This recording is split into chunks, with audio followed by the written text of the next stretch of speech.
से हमारे sense organs की एक लिमिटेशन है, लॉजिक की भी लिमिटेशन है।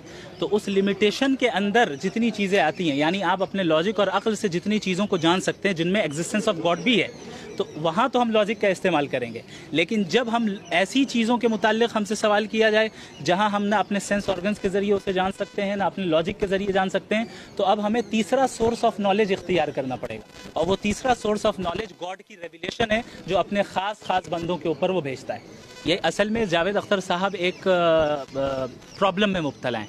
उस प्रॉब्लम का नाम है साइंटिज़म। साइंटिज़म कहते हैं कि आप साइंस को ही वाहिद सोर्स ऑफ नॉलेज बताएं। आप बताइए मोरालिटी को साइंस से आप साबित कर सकते हैं?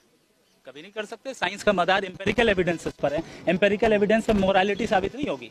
एम्पेरिकल एविडेंस से कॉन्शियसनेस साबित नहीं होती है।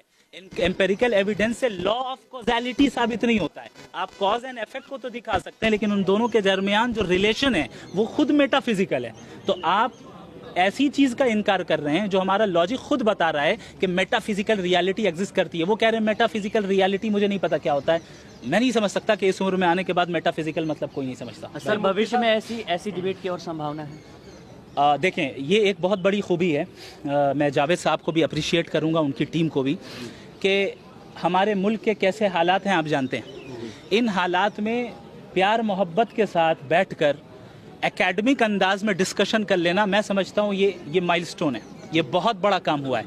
और मैं समझता हूँ कि डिफरेंट जो आइडियोलॉजीज़ हैं, सबको लड़ाई करने के बजाय भाई ऐसे ही बैठ के प्यार मोहब्बत से बात कर लो ना। साथ में कॉफ़ी पीते हैं और बात कर लेते हैं। आप अपनी बात साबित करें, हम अपनी बात साबित करें, फिर लेट ऑडियंस डिसाइड। जिसको जो समझ में आए वो करें। जिस दिन ये हम करने लग जाएं इस मुल्क में, याद रखें इस मुल्क में कोई दंगा फसाद नहीं होगा।